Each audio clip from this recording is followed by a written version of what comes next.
ನಮ್ಮಲ್ಲಿ ಬಹಳಷ್ಟು ಜನರಿಗೆ ಗೊತ್ತಿರಬೇಕು, ಬೆಳಗ್ಗೆ ಎದ್ದು ನಾವು ಸೂರ್ಯನಿಗೆ ಒಂದು ಅರ್ಘ್ಯವನ್ನು ಕೊಡ್ತೇವೆ ಸಂಧ್ಯಾವಂದನಲ್ಲಿ. ನನ್ನ ಮಗ ಒಂದು ಸತಿ ನನಗೆ ಈ ಪ್ರಶ್ನೆ ಕೇಳಿದ್ದ, ನಾನು ಚಿಕ್ಕ ವಯಸ್ಸಲ್ಲಿರುವಾಗ ಕೇಳಿದ್ನೇನೋ ಮರ್ತು ಹೋಗಿದೆ, ನಾವು ಕೊಡದೆ ಹೋದರೆ ಏನಾಗುತ್ತೆ ಅಂತ. ವೈಜ್ಞಾನಿಕವಾಗಿ ಈ ಪ್ರಶ್ನೆಗಳನ್ನ ಹುಡುಗರು ಕೇಳೋದು ಸಹಜ. ಯಾಕೆಂದರೆ ಒಂದು ಜನರೇಷನ್ ಗ್ಯಾಪ್ ಅಂತಾಗಿದೆ. ಅಲ್ಲಿ ಸ್ವಲ್ಪ ನನಗೆ ತೀರಾ ದಿಕ್ಕು ತಪ್ಪಿದ್ದಾರೆ ಅಂತ ಅಲ್ಲದೆ ಹೋದರೂ ಕೂಡ ದಿಕ್ಕಲ್ಲಿ ಮಿಸ್ ಆಗಿದ್ದಾರೇನೋ ಅಂತ ಅನಿಸುತ್ತೆ. ಹೇಳೋರ್ಗೂ ತೊಂದರೆ ಇದೆ, ಕೇಳೋರ್ಗೂ ತೊಂದರೆ ಇದೆ. ಆ ಪ್ರಶ್ನೆನ ನನ್ನ ಮಗ ಕೇಳಿದಾಗ ನಾನು ಏನು ಉತ್ತರ ಹೇಳಬೇಕು ಅಂತ ಒಂದು ಕ್ಷಣ ತಡಬಾಡಿಸಿದ್ದು ಹೌದು. ಸುಳ್ಳು ಹೇಳಿದ್ರೆ ಎಂಪರರ್ಸ್ ನ್ಯೂ ಕ್ಲೋತ್ ಆಗುತ್ತೆ, ನನಗೆ ನಾನೇ ಮಾಡಿಕೊಂಡಂಥ ಮೋಸ ಅದು. ಆ ಕ್ಷಣದಲ್ಲಿ ನನಗೆ ಉತ್ತರ ಸಿಕ್ಕಲಿಲ್ಲ. ಸಂಜೆ ಹೇಳ್ತೀನಿ ಅಂತ ಹೇಳಿದೆ. ಸ್ವಲ್ಪ ಚರ್ಚೆ ಮಾಡಿ ನಮ್ಮ ತಂದೆಯವ್ರ ಹತ್ರ ಎಲ್ಲ ಶಾಸ್ತ್ರ ಗ್ರಂಥಗಳು ಇದನ್ನೆಲ್ಲ ನೋಡಿ ಹೇಳಿದೆ, ನೋಡಪ್ಪ, ಸೂರ್ಯನಿಗಿರ್ತಕ್ಕಂಥದ್ದು 7 ಕುದುರೆ 1 ಚಕ್ರ ಇರ್ತಕ್ಕಂಥ ರಥ. ಅದಕ್ಕೋಸ್ಕರ ಅದಕ್ಕೆ ನಾವು ಅರ್ಘ್ಯ ಕೊಡಬೇಕು. ಸೂರ್ಯ ಸುತ್ತಿದ್ರೆ ಪ್ರಪಂಚ ಎಲ್ಲ ಹಾಳಾಗೋಗ್ಬಿಡುತ್ತೆ, ಯಾವುದು ದ್ಯುತಿ ಸಂಶ್ಲೇಷಣೆ ಕ್ರಿಯೆ ನಡೆಯೋದಿಲ್ಲ, ಆಗ ಯಾವುದೋ ಗಿಡಗಳು ಬೆಳೆಯೋದಿಲ್ಲ, ಆ ಗಿಡಗಳು ಯಾವುದು ಬೆಳೆದಿದೆ ಅಂದರೆ ನಮಗೆ ಆಹಾರ ಸಿಕ್ಕೋದಿಲ್ಲ. ಇಂಥ ವಿಚಾರಗಳೆಲ್ಲ ಇದೆ. ಹಾಗಾಗಿ ಕೆಲವನ್ನ ವೈಜ್ಞಾನಿಕ ನೆಲೆಯಲ್ಲಷ್ಟೇ ನೋಡದೆ ಕೆಲವು ನಂಬಿಕೆ ದೃಷ್ಟಿಯಿಂದ ನೋಡಬೇಕು ಅಂತನ್ನೋ ಥರ ಒಂದು ಉತ್ತರವನ್ನು ಕೊಟ್ಟೆ. ಆಯಿತು, ಅವನಿಗೇನು ಅಷ್ಟು ಉತ್ತರ ಸಮರ್ಪಕವಾಗಿ ಕಾಣಲಿಲ್ಲ. ಆಮೇಲೆ ಇನ್ನೊಂದು ಹೇಳಿದೆ, ನೀನು ಬಿಟ್ಬಿಡು, 60,000 ಋಷಿಗಳು ವಾಲಕಿಲ್ಯರು ಅಂತ ಕರೀತಾರೆ ಅವ್ರನ್ನ. 60,000 ವಾಲಕಿಲ್ಯರು ಸೂರ್ಯನ ಮುಂದೆ ಭಜನೆ ಮಾಡ್ತಾ ಅರ್ಘ್ಯ ಕೊಡ್ತಾ ಹೋಗ್ತಿರ್ತಾರೆ ಅಂತ. ಈ ಉತ್ತರ ಹೇಳಿದ್ಮೇಲಂತೂ ಅವನು ಭಾಳ ಒಂಥರ ಸ್ಯಾಟಿಸ್ಫೈಡ್ ಆಗ್ಬಿಟ್ಟ. ಅವನಿಗೆ ಉತ್ತರ ಸಿಕ್ತು ಅಂತ. 60,000 ಕೊಡ್ತಾರಲ್ಲ, ನಾನು ಕೊಟ್ಟರೆ ಎಷ್ಟು ಬಿಟ್ಟರೆ ಎಷ್ಟು ಅಂತ. ನೋಡಿ, ಬೆಳೆಯೋ ಮನಸ್ಸಿನಲ್ಲಿ ಎಂತೆಂತಹ ಅನುಮಾನಗಳು ಬರುತ್ತೆ ಅನ್ನಕ್ಕೆ. ನಿಜ, ಆ ಕ್ಷಣ ನನಗೂ ಆಯಿತು, ಅಯ್ಯೋ ಇದೇನು ಅವ್ನು ಹಾಕಿರೋ ಬಾಲ್ಗೆ ನಾನು ಬೋಲ್ಡ್ ಆಗಿಬಿಟ್ನಾ ಅಂತ ಅನ್ನಿಸ್ಬಿಡ್ತು. ಆಗ ನೆನಪಿಗೆ ಬಂದಿದ್ದೆ ಈ ಒಂದು ಸಣ್ಣ ಉದಾಹರಣೆ. ಅಕ್ಬರನಿಗೆ ತನ್ನ ಪ್ರಜೆಗಳ ಮೇಲೆ ಅತ್ಯುನ್ನತವಾಗಿರ್ತಕ್ಕಂಥ ಪ್ರಾಮಾಣಿಕತೆ ಬಗ್ಗೆ ನಂಬಿಕೆ ಇತ್ತು. ನಾನು ಹೇಳ್ತಾ ಇದ್ದೀನಿ, ನಂಬಿಕೆ ಇತ್ತು. ಆದರೆ ಅದನ್ನು ಅಲ್ಲ ಅಂತ ಹೇಳುವಂಥ ಧೈರ್ಯ ಯಾರಿಗೂ ಇರಲಿಲ್ಲ. ಆಗ ಇದು ಹೌದು ಅಂತ ಅಕ್ಬರ ಅಂದ. ಬೀರ್ಬಲ ತನಗೆ ಚೇಷ್ಟೆ ಮಾಡೋ ಬುದ್ಧಿಯಿಂದ, ಹೆಂಗೆ ಹೇಳ್ತೀರಿ, ಎಷ್ಟೋ ಜನ ಇಲ್ದಲ್ನೇನು ಇರ್ಬೋದು, ಅಪ್ರಾಮಾಣಿಕರು ಇರಬಹುದು. ಸ್ವಲ್ಪ ಅಕ್ಬರನ ಕೋಪ ಬಂತು, ಇದಕ್ಕೊಂದು ಪರೀಕ್ಷೆ ಇಡೋಣ ಅಂತ ಹೇಳಿ ಪರೀಕ್ಷೆ ಇಟ್ಟು. ಏನು ಪರೀಕ್ಷೆ? ನಾಳೆ ಈಗೊಂದು 3-4 ದಿವಸದಲ್ಲಿ ನನ್ನ ಮಗ ಯುವರಾಜ ಪಟ್ಟಾಭಿಷೇಕ ಇದೆ, ಅದರ ಸಂಬಂಧವಾಗಿ ಒಂದು ದೊಡ್ಡ ಪೀಪಾಯಿ ತರಿಸ್ಬಿಡೋಣ, ಅಲ್ಲಿ ಇಡಿಸ್ಬಿಟ್ಟು ಒಂದು ಅಟ್ಟಣಿಗೆ ಕಟ್ಟಿಸ್ಬಿಡೋಣ. ಈ ಕಡೆಯಿಂದ ಎಲ್ಲರೂ ಅವ್ರ ಮನೆಯಿಂದ ಒಂದೊಂದು ಲೋಟ ಹಾಲು ತಂದು ಹಾಕಬೇಕು, ಆ ಕಡೆಯಿಂದ ಇಳಿದು ಹೋಗಬೇಕು. ನಾವು ನಂತರದಲ್ಲಿ ಅದಕ್ಕೆ ದ್ರಾಕ್ಷಿ ಗೇರ್ಪಪ್ಪು ಎಲ್ಲ ಹಾಕಿ ಒಳ್ಳೆ ಪಾಯಸ ಮಾಡಿಸಿ ಇಡೀ ಜನದವ್ರಿಗೆಲ್ಲ, ರಾಜ್ಯದವ್ರಿಗೆಲ್ಲ ಹಂಚೋದು, ಪ್ರತಿಯೊಬ್ಬರು ಇದರಲ್ಲಿ ಪಾಲ್ಗೊಳ್ಬೇಕು ಅಂತ ಹೇಳಿ ಡಂಗುರ ಸಾರಿಸಿ ಅಂತ ಹೇಳಿದ್ರು. ಆಯಿತು, ಎಲ್ರಿಗೂ ಒಪ್ಪಿಗೆ ಆಯಿತು. ಒಪ್ಪಿಗೆ ಆದಮೇಲಿಂದ ಅದರಂತೆ ಎಲ್ಲ ಒಪ್ಕೊಂಡ್ರು, ಎಲ್ಲ ಸಿದ್ಧವಾಯಿತು. ದೊಡ್ಡ ಅಟ್ಟಣಿಗೆ, ಆ ಎತ್ತರದ ಪೀಪಾಯಿ, ಎಲ್ಲರನ್ನು ಪಾಲ್ಗೊಳ್ಬೇಕು ಅಂತ ರಾಣಿವಾಸದ ಹತ್ರನೇ ಇಟ್ಟರು.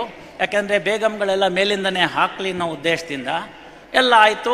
ಮೊದಲು ರಾಜ ಹಾಕಿದ್ರು, ಆನಂತರ ಬೇಗಂಗಳೆಲ್ಲ ಹಾಕಿದ್ರು, ನಂತರ ಮಂತ್ರಿಗಳು, ಹಾಗೆ ಎಲ್ಲರನ್ನೂ ಹತ್ತಿದ್ರು. ಕೊನೆ ತನಕ ಎಲ್ಲರೂ ಹತ್ತಿದ್ರು, ಆ ಕಡೆಯಿಂದ ಇಳ್ಕೊಂಡು ಹೊಟ್ಟೋದ್ರು.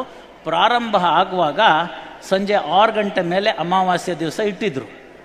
ಯಾರು ಅಂತ ಐಡೆಂಟಿಟಿ ಗೊತ್ತಾಗಬಾರ್ದಲ್ಲ, ಎಲೆಕ್ಷನಲ್ಲಿ ಓಟ್ ಹಾಕ್ತೀವಲ್ಲ ಹಾಗೆ. ಸರಿ ಆಯಿತು, ಅದೆಲ್ಲ ಗೊತ್ತಾಯಿತು, ಎಲ್ಲ ಮಾಡಿದ್ರು, ಎಲ್ಲರೂ ಹಾಕೋದ್ರು. ಮಾರನೇ ದಿನ ಎಲ್ಲ ಅವರೆಲ್ಲ ಬಂದರು, ಬಾಣಸಿಗರು. ಬಂದಾದ್ಮೇಲಿಂದ ಪಾಯಸ ಮಾಡಬೇಕು, ಹಾಲಿನ ಪೀಪಾಯಿ ತೆಗೀರು ಅಂತಾರೆ. ಬರೇ ನೀರು, ಇದೇನಿದು ಬರೇ ನೀರಿದೆಯಲ್ಲ ಅಂತ ಹೇಳ್ಬಿಟ್ಟು ಅಂತ ಭಾಳ ಯೋಚನೆ ಆಯಿತು. ಏನು ಕರೆಸಿದಿರಿ, ಏನು ಡಂಗುರ ಹೊಡಿಸಿದಿರಿ, ನೋಡಿ ಒಂದು ಸರ್ತಿ ಅಂತ. ಇಲ್ಲ, ಹಾಲು ಅಂತ ಸ್ಪಷ್ಟವಾಗಿತ್ತು. ಎಲ್ಲ ಆಯಿತು, ಇದರಲ್ಲೇನೋ ಮೋಸ ಆಗಿದೆ ಅಂತ ಅಕ್ಬರನಿಗೆ ಅರ್ಥ ಆಯಿತು. ಅರ್ಥ ಆದಮೇಲೆ ಬೀರ್ಬಲ್ನ ಕರೆಸ್ರಿ ಅಂದರು. ಅವನಿಲ್ಲ, ಎಲ್ಲೋ ತಪ್ಪಿಸ್ಕೊಂಡ್ಬಿಟ್ಟಿದ್ದಾನೆ. ಮನೆಗೆ ಕಳಿಸಿ ಹುಡುಕಿಸಿ ಕರೆದ್ರು. ಆಗ ಬೀರ್ಬಲ ಬರ್ತಾನೆ. ಬಂದಮೇಲೆ ಹೇಳ್ತಾನೆ, ಎಲ್ಲರ ಮುಂದೆ ನಿಮಗೆ ಅವಮಾನ ಆಗಬೇಕು, ಇಲ್ಲ ಪ್ರೈವೇಟಲ್ಲೋ ಅಂತ. ರಾಜ ನೋಡ್ದ, ಪ್ರೈವೇಟೇ ವಾಸಿ ಅಂದ್ಬಿಟ್ಟು ನಡೀರಿ ಅಂತಂದ. ಏನಯ್ಯ ಇದರಲ್ಲಿ, ಯಾಕೆ, ಏನಾಯಿತು, ಎಲ್ಲಿ ತಪ್ಪಿದ್ದೀವಿ ಅಂತ. ಆಗ ಬೀರ್ಬಲ್ ಹೇಳ್ತಾನೆ, ಮೊಟ್ಟ ಮೊದಲನೇದಾಗಿ ನಿಮ್ಮ ಯುವರಾಜನ ಪಟ್ಟಾಭಿಷೇಕ, ಪ್ರಜೆ ಯಾಕೆ ಹಾಲು ಕೊಡಬೇಕು? So inherently mistake. ಎರಡನೇದು, ನಿಮ್ಮ ಇದನ್ನು ಪೂರ್ತಿ ಇನ್ನೊಂದು ಸತಿ ಓದಿ 1 ಲೋಟ ಹಾಲು ಹಾಕಬೇಕು, ದ್ರಾಕ್ಷಿ ಗೇರ್ಪಪ್ಪು ಸಕ್ಕರೆ ಎಲ್ಲ ನಾವು ಹಾಕ್ತೀವಿ ಅಂತಿದೆ. ಶುರು ಮಾಡಿದ್ದು ಯಾರು? ನಾನು. ನೀವೇನು ಹಾಕಿದ್ರಿ? ರಾಜನಿಗೆ ಕೇಳ್ತಾನೆ ಬೀರ್ಬಲ್ಲು, ನೀವೇನು ಹಾಕಿದ್ರಿ ಅಂತ. ಅವನು ಗೊತ್ತಿಲ್ದಲ್ನೇ ಆ ಕಡೆ ಈ ಕಡೆ ಬೇಗಂ ಕಡೆಗೆ ನೋಡಿಬಿಟ್ಟು ಕೊನೆಗೆ ತಲೆ ತಗ್ಗಿಸ್ತಾನೆ. ಗೊತ್ತಾಗುತ್ತೆ ಅವನು ಶುರು ಮಾಡಿದ್ದೆ ನೀರಿನಿಂದ ಅಂತ. ಬೇಗಂಗಳು ಏನು ಹಾಕಿದ್ರು ಅಂತ ಕೇಳ್ತಾನೆ. ಜಾಪಾನನ್ನೇ ನೀರು ಹಾಕಿದ್ಮೇಲೆ ನಾವಿನ್ನೇನು ಅಂತ ನಾವು ನೀರೇ ಹಾಕಿದ್ದೀವಿ ಅಂತ. ಮುಂದೆ ಮಂತ್ರಿವರ್ಯರು ಪ್ರತಿಯೊಬ್ಬರು ಎಲ್ಲರನ್ನು ಕೇಳ್ತಾರೆ.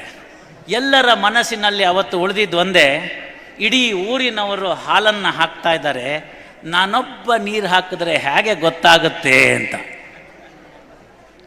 ಈ ಒಂದು ಉದಾಹರಣೆಯನ್ನು ನನ್ನ ಮಗನಿಗೆ ಕೊಟ್ಟ ಮೇಲೆ ಸಂಧ್ಯಾ ವಂದನೆ, ಅರ್ಘ್ಯ, ತೀರಾ ಆಪತ್ಕಾಲೀನ ಸಂದರ್ಭ ಬಿಟ್ಟರೆ ಬಿಡೋ ಅಷ್ಟಿಲ್ಲ ಅನ್ನೋದು ಆ ಮನವರಿಕೆ ಆಯಿತು. ಬಹಳ ಮುಖ್ಯವಾಗಿರ್ತಕ್ಕಂಥದ್ದು ಇದು. ನಮ್ಮ ಮಕ್ಕಳಿಗೆ ನಾವು ಇದನ್ನು ಕಳಿಸ್ಕೊಡ್ಬೇಕಾಗಿರ್ತಕ್ಕಂಥದ್ದು. ಸರ್ವೇ ಜನಾಃ ಸುಖಿನೋ ಭವಂತು, ಸಮಸ್ತ ಸನ್ಮಂಗಳಾನಿ ಭವಂತು. ಹಾಗೆ ಪ್ರಪಂಚದಲ್ಲಿ ಇತರ ಜನರು ಏನಾದ್ರು ಮಾಡಲಿ, ನಾನು ನನ್ನ ಲೈನಲ್ಲಿ ಕರೆಕ್ಟಾಗಿ ಹೋಗ್ತೀನಿ, ನಾನೊಬ್ಬ ಸಂಯಮ ಕಾಪಾಡ್ಕೋತೀನಿ ಅಂತಂದರೆ ಹೆಡ್ ಆನ್ ಕೊಲ್ಯೂಷನ್ ಆಗಲ್ಲ. ಕೊನೆ ಪಕ್ಷ ಅವನು ತಪ್ಪೇ ಬರ್ತಾ ಇದ್ದಾನೆ. ತಪ್ಪು ಬಂದಾಗ ನೀವು ಸಂಯಮ ಕಳ್ಕೋಬೇಡಿ. ಕನ್ನಡಿನೇ ಕಲ್ಲಿಗೆ ತಾಕಿದರು, ಕಲ್ಲೇ ಕನ್ನಡಿಗೆ ತಾಕಿದರು, ಒಡೆಯುವುದು ಕನ್ನಡಿಯೇ. ಆದ್ದರಿಂದ ನಮ್ಮತನವನ್ನು ಉಳಿಸ್ಕೊಳ್ಳೋಣ, ಆ ಪ್ರತಿಜ್ಞೆಯನ್ನು ನಾವು ಮಾಡೋಣ.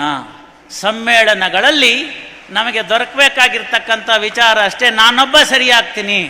ಪ್ರತಿಯೊಬ್ಬರು ಅವ್ರವ್ರು ಸರಿಯಾಗ್ಬಿಟ್ಟಿದ್ರೆ ಅವತ್ತಿನ ದಿವಸ ಪೀಪಾಯಿನಲ್ಲಿ ಹಾಲು ಉಕ್ಕಿ ಹರಿಬೇಕಾಗಿತ್ತಲ್ವಾ? ಹಾಗಾಗಿ ಸಣ್ಣತನದ FASHIONಗೆ ಹೋಗದಲ್ಲೇ PASSION ಪ್ಯಾಷನ್ನಿಂದ ದೇವರನ್ನು ಬೇಡ್ಕೊಳ್ಳೋಣ. ಆ ಭಗವಂತ ನಂಬಿದವ್ರನ್ನ ಎಂದಿಗೂ ಕೈ ಬಿಟ್ಟಿಲ್ಲ. ನೀವು ಹಿಂದಿನ 2 ಗೋಷ್ಠಿಗಳಲ್ಲಿ ನೋಡಿದ್ದೀರಿ, ಅವರ ಯಶೋಗಾಥೆಗಳನ್ನು ಕೇಳಿದ್ದೀರಿ, ಎಷ್ಟು ಸಂದರ್ಭಗಳು ಉಂಟಾಯಿತು ಅಂತ ಕೇಳಿದ್ರಿ.